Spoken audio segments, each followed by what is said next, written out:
Now, as we sort of, a great segue to the interior, we've made this is carbon fiber. We've made it to be as light as possible. So you look at this, you can see the front seat is for the pilot. You've got four, you only see two other ones in the back. You can see here the team has done a good amount of work about how do we personalize that. So you and I would walk up to the airplane itself and we were going to do a flight. It would say, it have Mark there, which is just so happens to have Mark, but with this, Right there. yeah, with the C instead of a K. I say we'll correct that for you. And then Billy on the other side, and then you've got your two best buddies or two traveling colleagues in the back.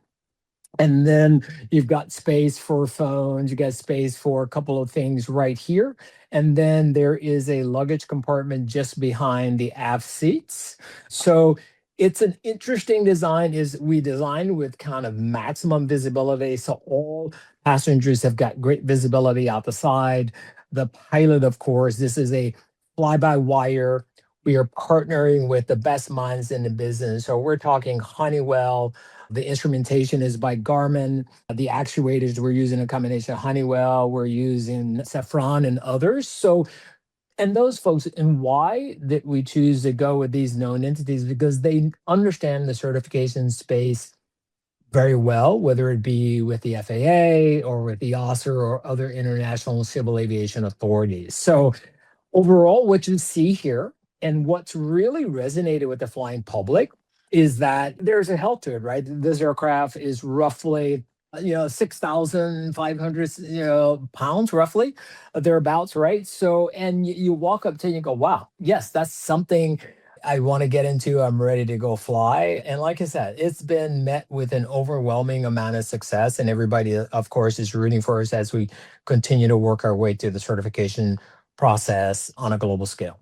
So let's just future pace a little bit, Sure. right? So it's the Yep. Olympics. Yep. They want to get to the event. Maybe they flow into, maybe not LAX, but Yeah. flew into one of the other, airports. Venues. Yes. Yeah. And they're like, Yeah. okay, if they Yeah. got into a taxi, Yeah. it's good, especially, depending on the traffic and whatever. Ugh. And getting around in LA it's a Yeah. disaster, right? So Yeah. yeah, and then parking at the event, blah, blah, blah. Yeah. So the idea is you're taking what could be an hour of pain and agony and you're reducing it to minutes. And minutes, and, exactly. and a very nice experience. Absolutely. Yeah. Okay. Well, yeah.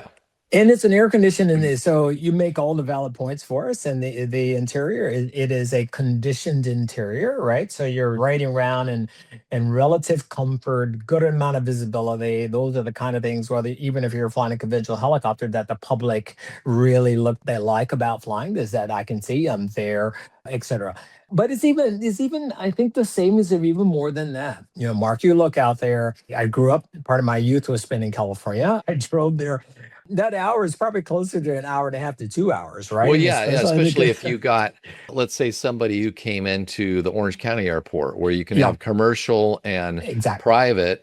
And so someone comes in, let's say in a private, and they're like, man, I got to get into LA. Okay, you're talking an hour and a half to 2. Hour and a half, 2 hours. That's right. Yeah. Or if you're coming from Eastern San Bernardino County, Eastern Riverside County, right? It's just, now you're talking 3 hours or more. Or if you're coming into LA, or if you're north, you're in Van Nuys, you're in Burbank, you're in Santa Monica, you're up in, you may be all the way to Santa Barbara, right? So as you think about that, so that was kind of part of the vision. If you think about what the Olympics look like, where these venues that take place, it's a real opportunity. And what I think we have, and this is one I give praise to the administration as well, is, to be visionary, to think about it. Now, they tried to do a little bit of this during the Paris Olympics, but volocopter was heavily restricted. So I think it was a missed opportunity on the part of France and then on the part of the Olympic Committee and, and the government of Paris there, because you had an opportunity to demonstrate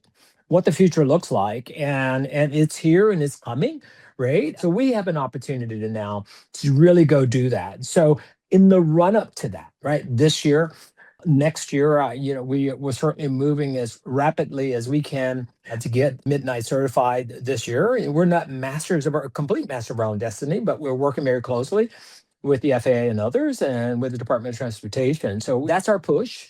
And as we get there, right, you've got World Cup happening this year, but 2027 gives you a big opportunity to continue to do trial, improving, and do all of these sort of things that as the public see this out there more and more, it becomes something that they think about. Well, they see helicopters all the time, right? So you're talking to something that you think when we think about modes of failure and things like that, you've got the amount of redundancies that of course we haven't even touched on here, we think give you what I believe, yeah, someone who's been in aviation virtually my entire adult life, something, it's the equivalent for me is what I would say to the flying public is equivalent of getting on a Boeing 787 or an Airbus A350, right?